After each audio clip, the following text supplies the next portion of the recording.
Well, ladies and gentlemen, I'd like to call to order the regular scheduled meeting of the Oklahoma City Economic Development Trust. I want to welcome you all here. If you have anything to say, please feel free to address the trust anytime you want to. We value your input, except Brett there. We don't value his input. First item on the agenda is the approval of minutes. They have been distributed to the trustees previously. Are there any other questions or comments on the minutes?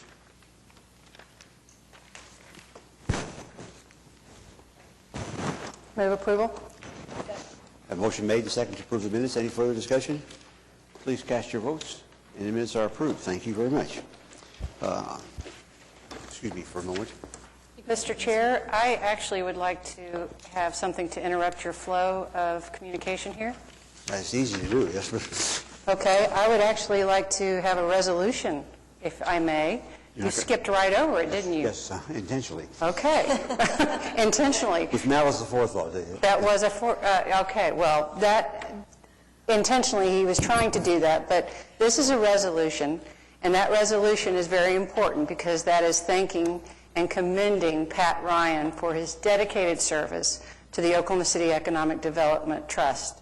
And we cannot say enough great things about Pat Ryan, and we have asked Frances to basically encapsulate all of those thanks into a resolution that she will perhaps have to choke back in her reading. So if she does get choked, I will assist her and chip in here. So, Frances, would you please take it away? And Pat, please listen intently.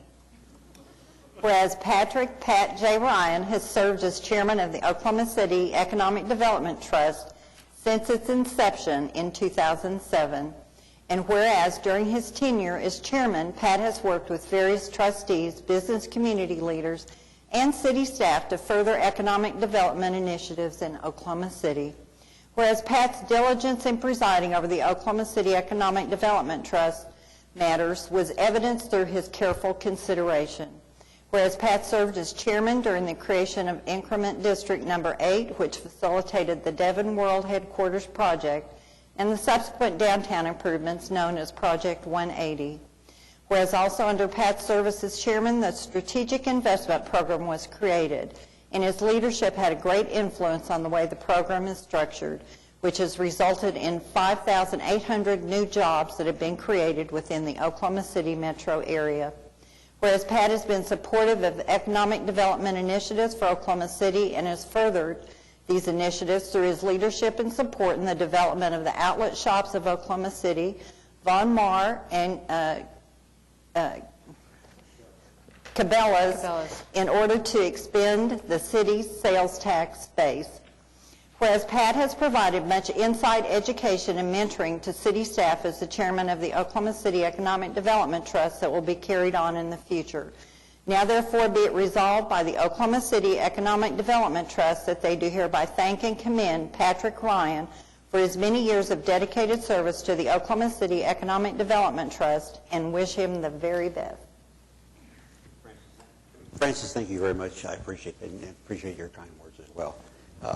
It's the kind of resolution my mother would have liked to hear. My father would have liked to have heard. My mother would have believed it, though my father wouldn't. At any rate, thank you very much. I've had a lot of jobs in the city as I've been here 10 years, working on various trusts, boards, commissions, and committees, and this has got to be the most valuable experience I had. It's been a real pleasure here, and you actually see some results of what you've been doing here. So I really appreciate your assistance and your confidence in me. So thank you very much. I think we applause.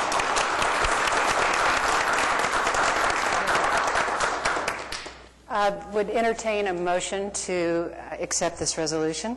So moved. Here's a second. Please cast your votes.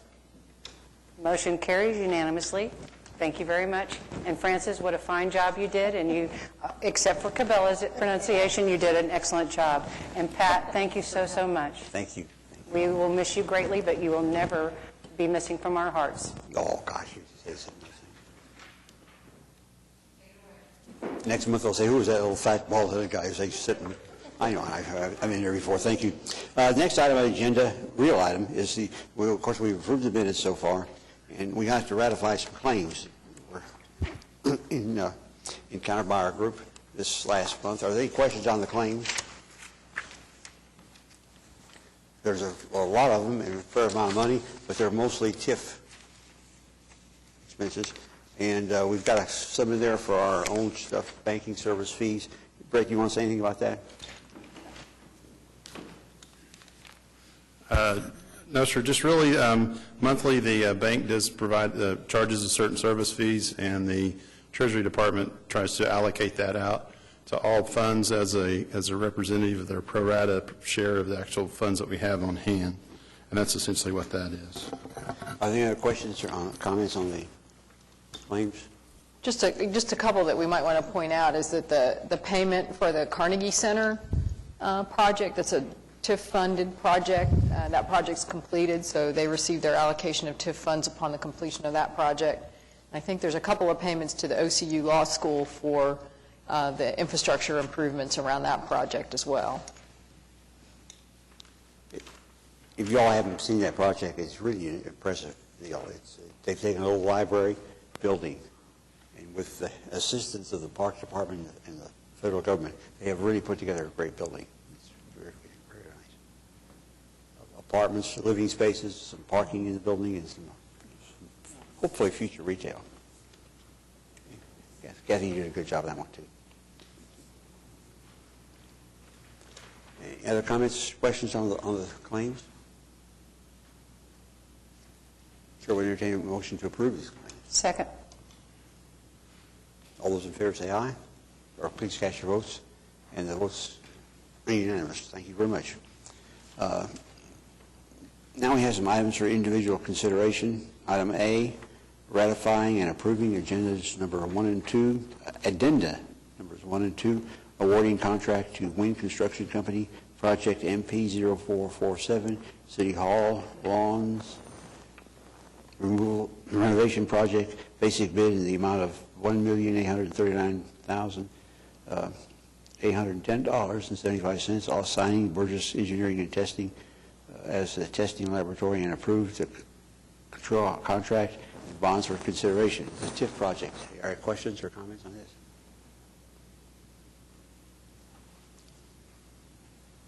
I think that the law around here is very pretty right now. The main thing we're going to do is redo the fountain. I don't know if Eric or Michael Clark would like to give a little briefing on the project, but it is to renovate the lawns around City Hall. Most of the plantings around the building itself and the mature trees will remain, but like you mentioned, the fountain will be one of the major emphasis of the project. Thank you, members of the trust. I think when we talk about the City Hall lawn, we do have a historic building. We do have a lot of really formal landscaping that is right around the building, and all of those items are being preserved. Majority of the trees are also being preserved as a part of the site, but there are some red cedars that are coming out. There are some crepe myrtles around the existing fountain that will be removed and replaced.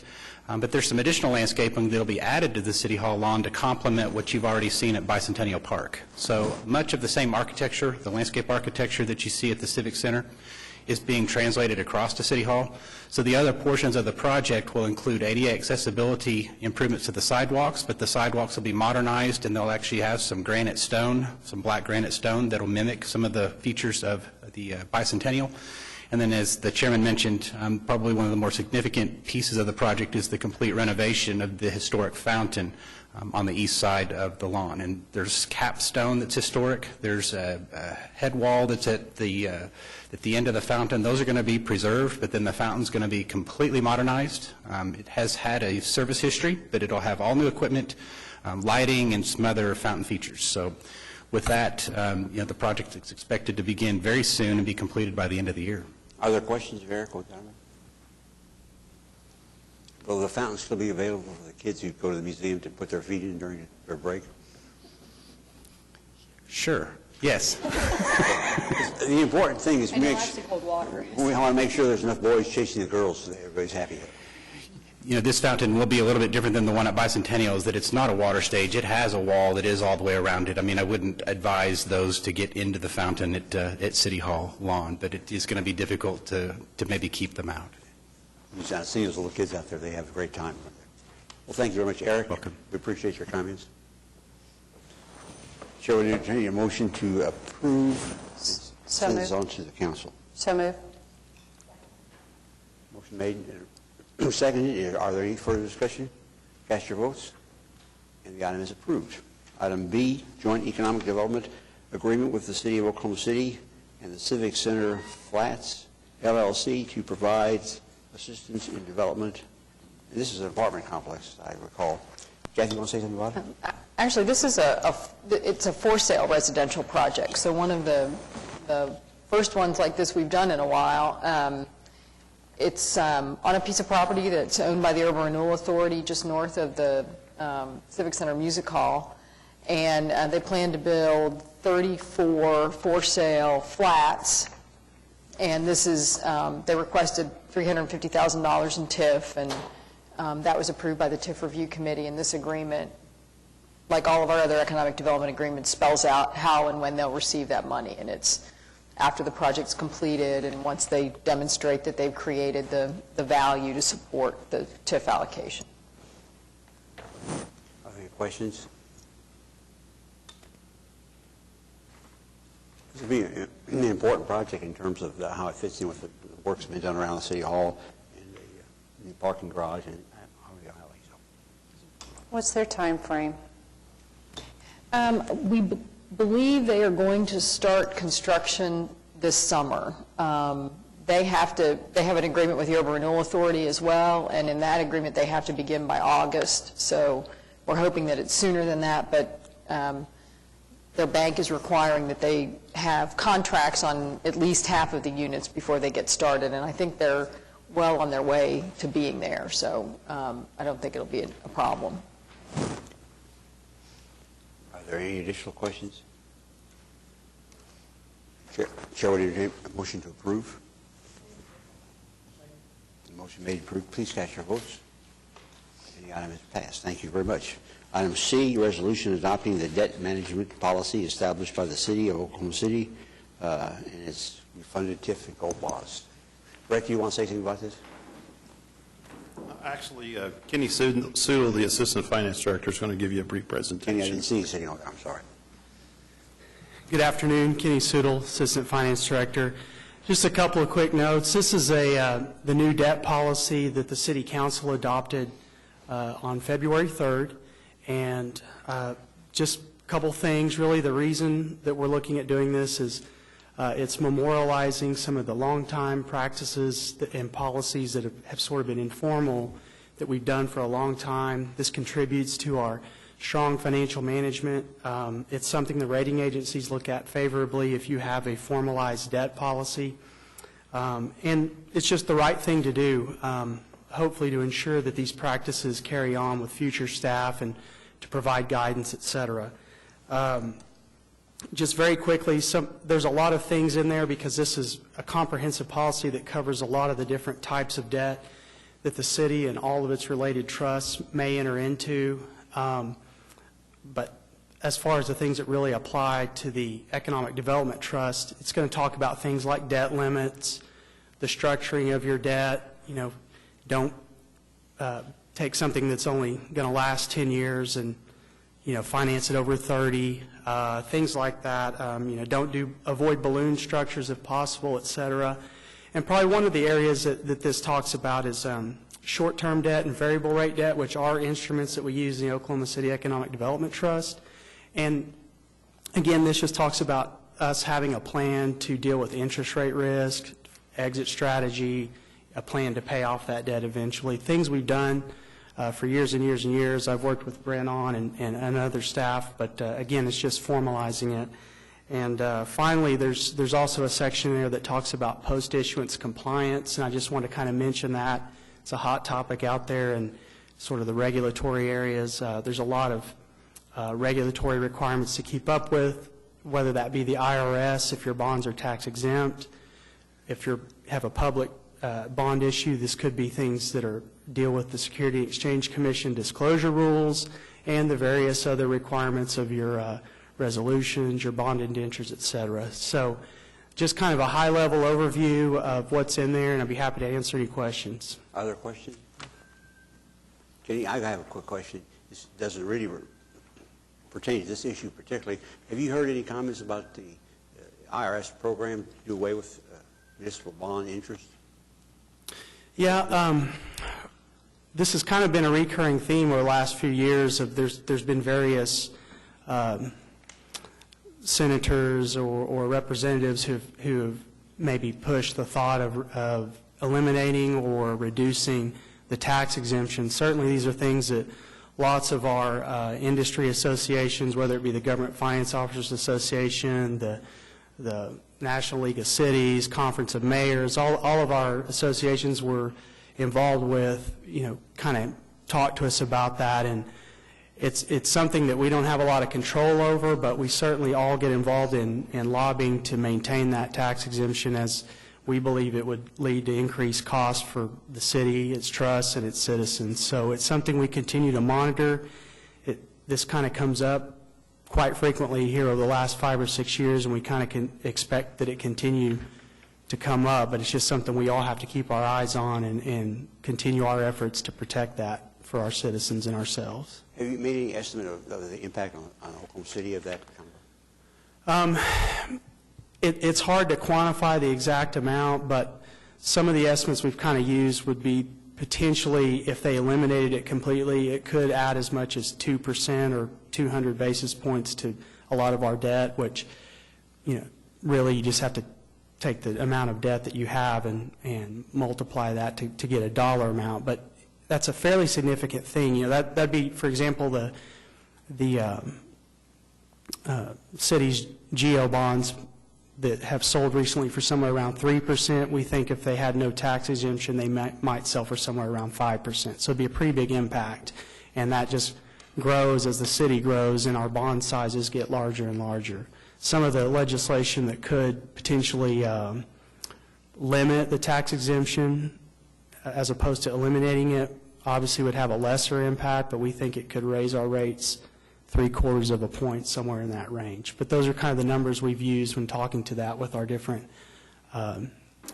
bodies that represent us at the national level. Thank you. Any further questions? Thank you. Chair will entertain a motion to approve the resolution on item C. So moved. Motion made second to approve the resolutions. Please cast your votes. And the resolution is approved. Thank you. Item D, Oklahoma City Economic Development Foundation. Kurt, are we going to hear from you?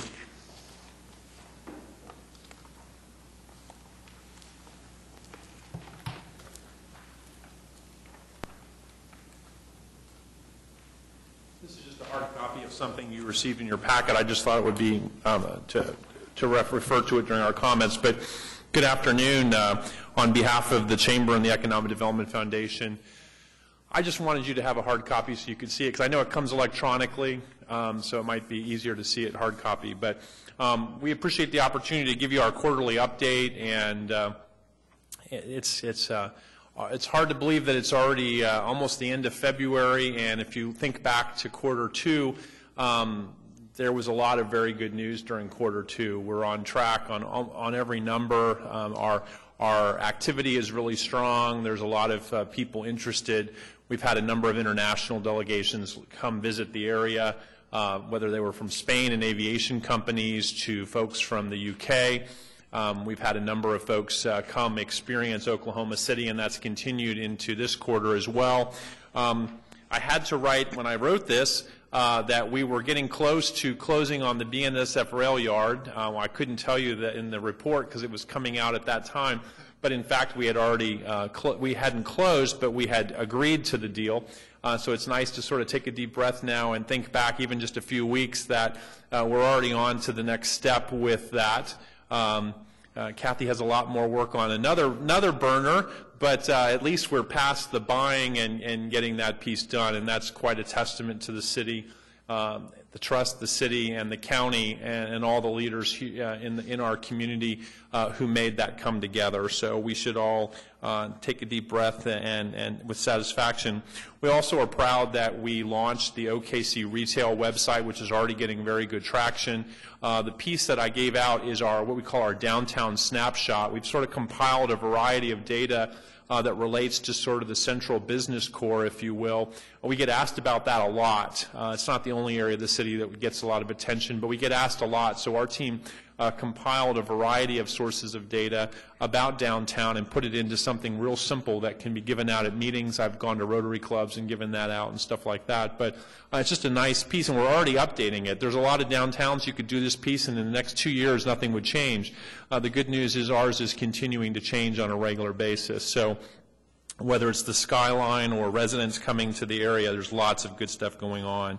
The report outlines a lot of the sort of activity that we do, the day-to-day stuff, but we're on track on numbers. The good news is that salaries of the jobs that are being created are well above the averages for our region, whether it's existing firms or new firms to the area. So I think the momentum continues.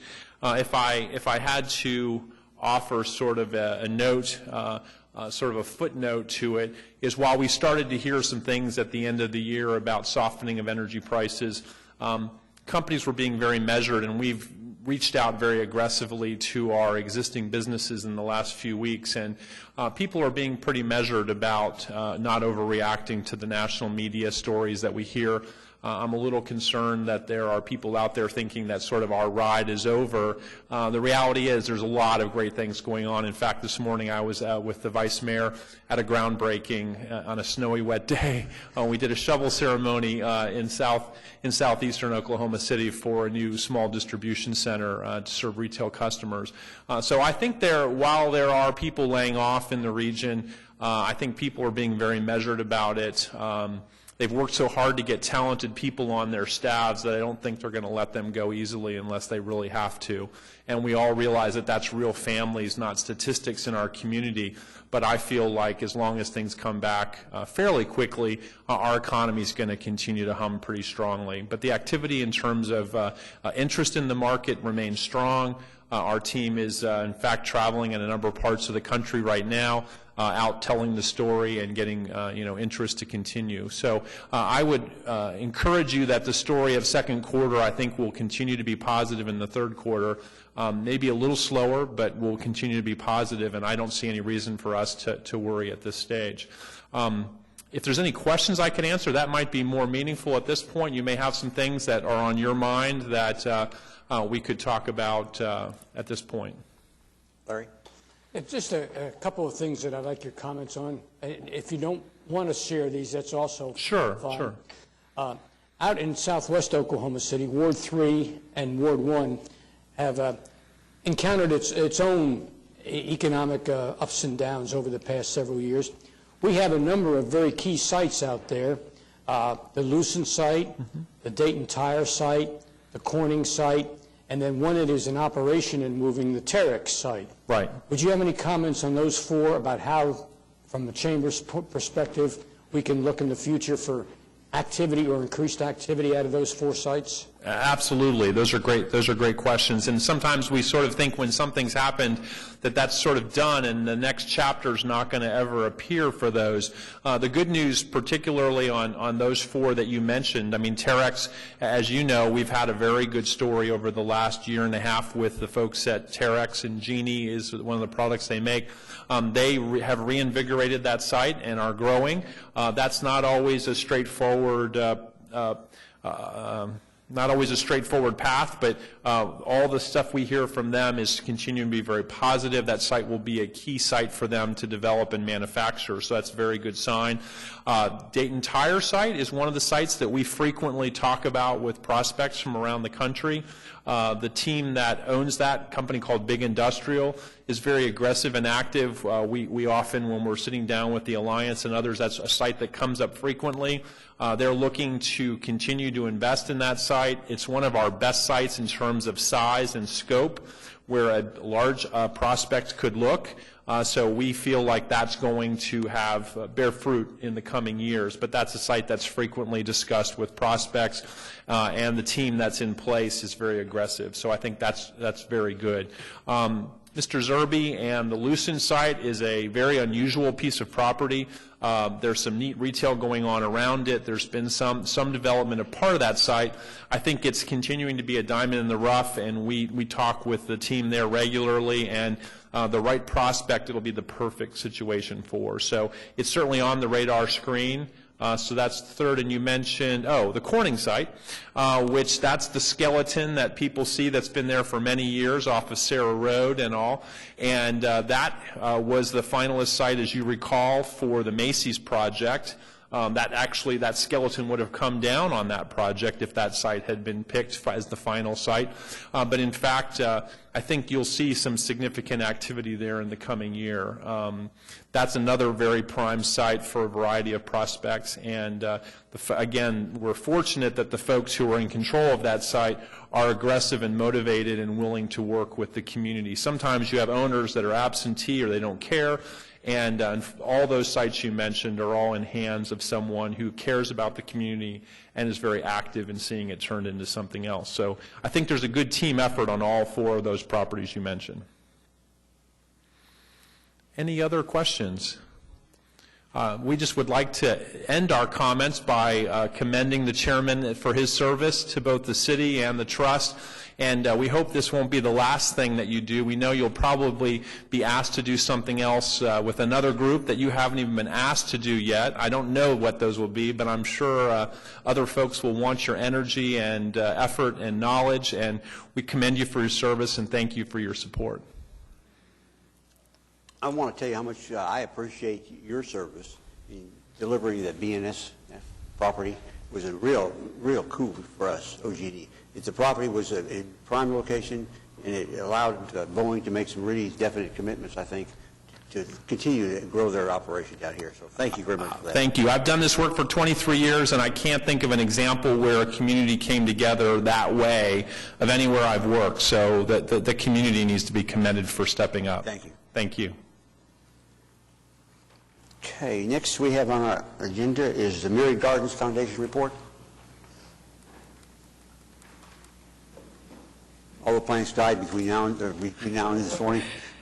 Well, I thought I'd bring a little summer color to a cold, wintry day. So thank you for inviting me to be here to present. I'd like to present a brief year in review, 2014, and two council men have heard this presentation in the morning, so I hope you enjoy it again. Well, we've had a terrific year in 2014, and this is going on the fourth year now of the public-private partnership. So we've really, the very first year, 2011-12, we were really getting things organized, underway, getting all of our nonprofit organizationals in place. And so really the last couple of years, we've really been able to make, I think, pretty good strides in being the kind of garden and park and active site that the vision for this project was. I think we have a long way to go to do a lot more and make the park even more beautiful and interesting. But hopefully, I think you'll see a lot of progress from what we were able to do last year. So in 2014, these are the five major things we always keep in mind every day at the gardens in our planning. And it's really to keep the 15-acre space green and beautiful as possible. It's a true oasis in the city, and we really try to make it as lovely as we can. Keep it maintained at a high level, keep it safe, have a lot of educational programs having to do with plants and gardening for all ages. That's our core mission. Keep it active, interesting, exciting, different things for different people, all walks of life, all ages, and it really make this place a real asset for the city. For visitors and for OKC's development. And as all of development planned around the park, we really feel a great responsibility and privilege to make it the site where if people want to build in some part because they want to be by the gardens, we want to really deliver and make sure we have the best site possible. And we also keep these areas in mind when we're planning programs as well, based on a plan that came out last year on what are some underserved needs that the public park system can offer people in the community. So we keep wellness and festivals and biking and senior programs and family programs in mind. So last year we had our first orchid show in the Crystal Bridge right at this time of year in February. And it was quite successful last year, so we have a new show that just opened on February 14th. It runs through March 15th. And I'd really urge everybody to attend this program. We're trying to create every season of the year something really stunning and beautiful horticulture-wise, since that's our core mission as a botanical garden. So in the winter months, it's perfect to showcase the conservatory and bring in these really exquisite, exotic, unbelievably beautiful flowers into the Crystal Bridge. We have over 1,000 on display, and we, as a benefit, we hopefully are wanting to attract more people into the bridge, more members, so we can earn more revenue, but really offer a quality horticultural event for the city. So we've got a great show this year. It's got a adventure theme to it about how people used to collect orchids and go all around the world and find them and bring them back, grow them in conservatories. So we've added a great interpretive story to the exhibit. So that's in the Crystal Bridge.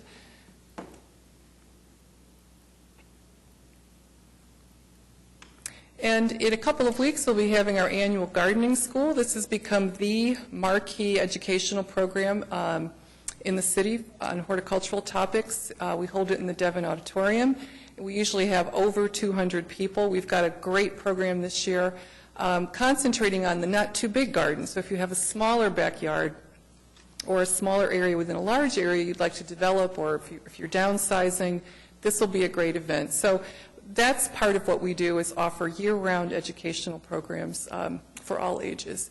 We are trying to increase our bulb display every spring, so we really have another spectacular horticultural showcase. This would be the spring in all of the bulbs. And we've planted about 25,000 this year. We got a grant from the RAP Foundation to plant additional bulbs, so it should be really, really beautiful in just another month or two. We're continuing to add more plants to the gardens, more fill-ins, planting in theme areas so people can learn about native plants, low water need plants, and we're labeling all of our plants too, which is key. We do a lot of family programs. In the spring, we offer an Easter egg hunt downtown, and we get hundreds and hundreds of people to this. And we've actually added another hunt because it's been so popular.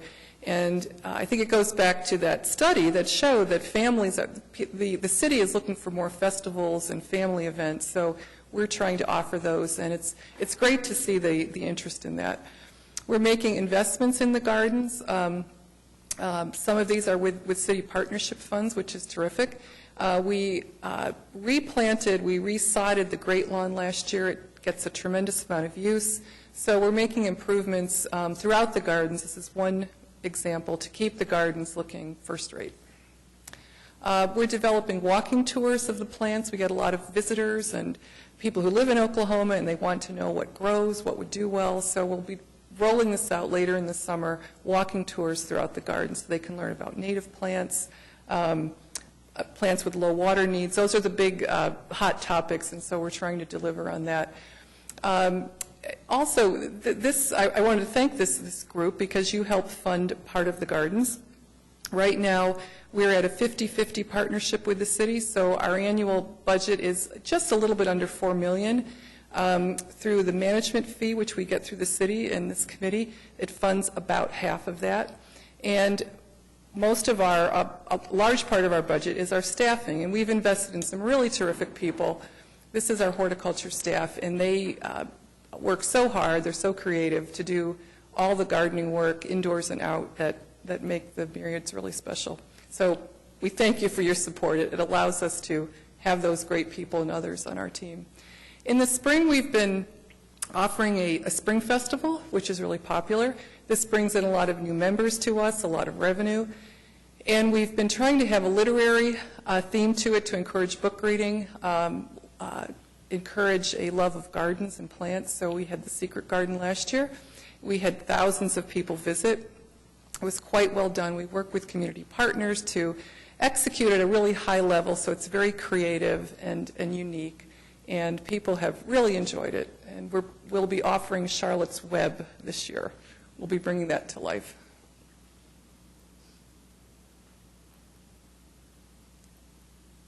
We have a plant sale And part of our agreement with the city is to raise our contribution of what the annual operating total is. And we are aiming for 67% over the next few years. And we do that in all kinds of ways, from major gifts through an individual donor to grants to things like plant sales.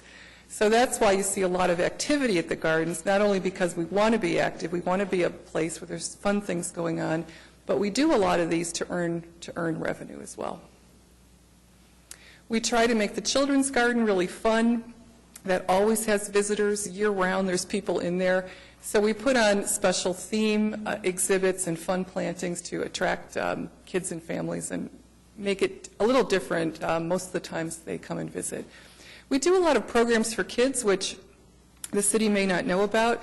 This was a grant we got to work with a group of homeless children to take photographs of plants and butterflies and things they see at the gardens, and then we worked with them, with a professional photographer worked with them. They took pictures, and we framed them and had a display in our south lobby. And so that was a really great way for kids to learn about things, feel valued, have their art display, show off. Their parents and family came to see that, and we had a grant through Allied Arts to do that. So it's a great partnership, and we do a number of those kinds of things. That's one example.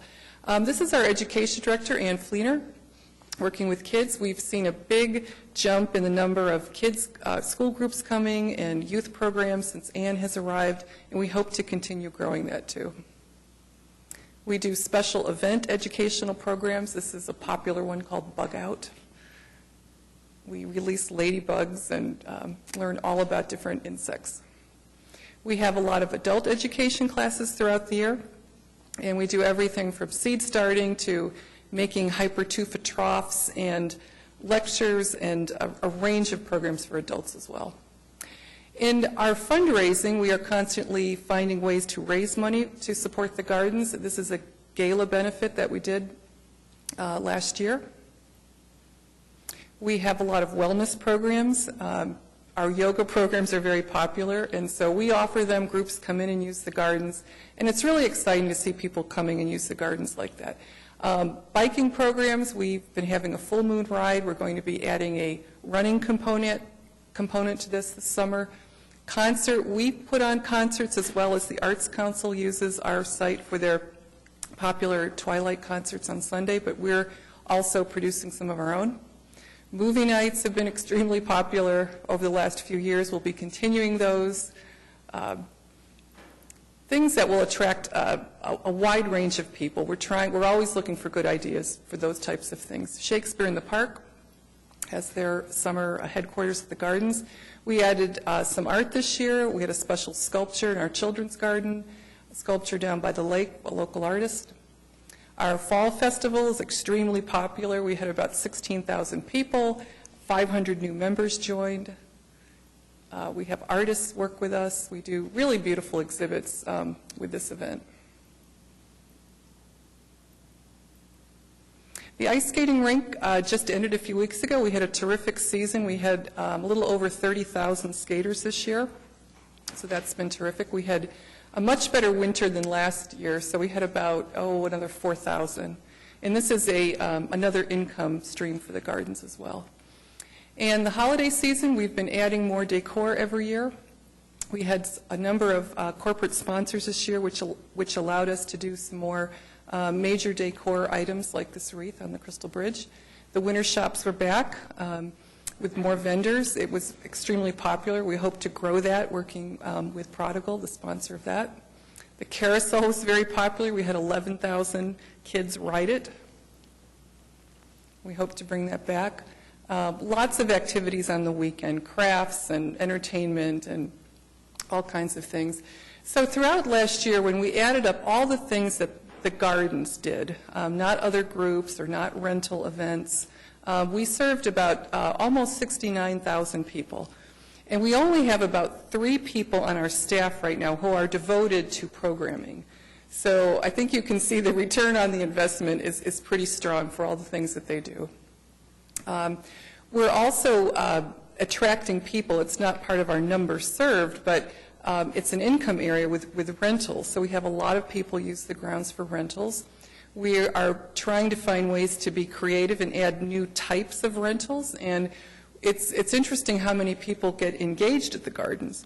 So we thought we would turn that into an opportunity to offer proposal packages, which are really trending now. So it's kind of fun to use it. We get a little extra income, but it's also a great way for people to use the gardens and just develop that great bond with the gardens. A lot of happy things happen at the gardens.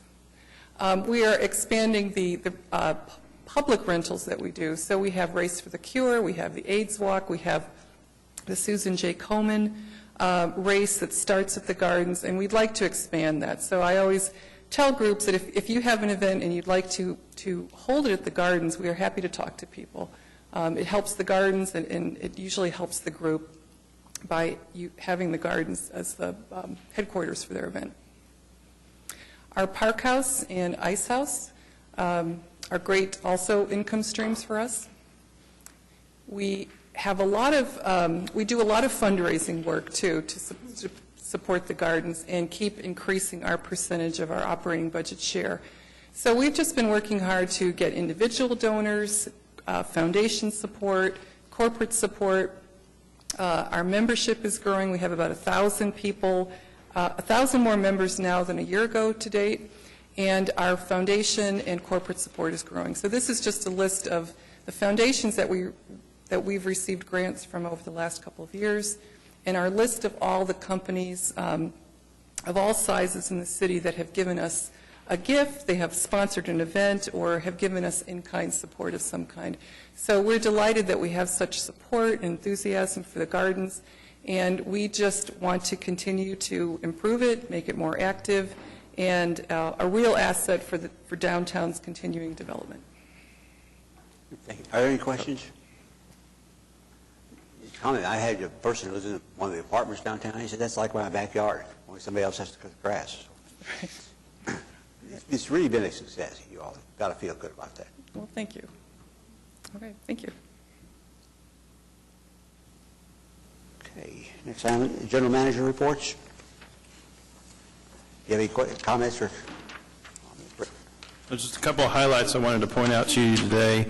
On page 2, the financials reflect the payment to BNSF for that project that we finalized earlier this month. And then on page 8, the Carnegie Center, we did move that from a construction to completed project. And then one thing I wanted to also inform you, Regina and I are working with Dell right now and trying to get information from them so we can initiate the Dell sales tax as it relates to TIF number 4. And so we're diligently working with them on that. And so other than that, I'd be happy to answer any questions. Are there any questions? Is Dell considering, this may not be a good question to ask you public, is Dell considering building another building out there now? No, sir. It's just a matter of getting the data from them so we can determine the sales tax that that TIF district generates. And so it's just one thing that none of the money's been transferred, and it's because we're trying to get information from them. Any questions, comments? Thank you very much, Brett. Any comments from the trustees? Comments from staff? Comments from the public? Hearing none, we are adjourned. Thank you very much.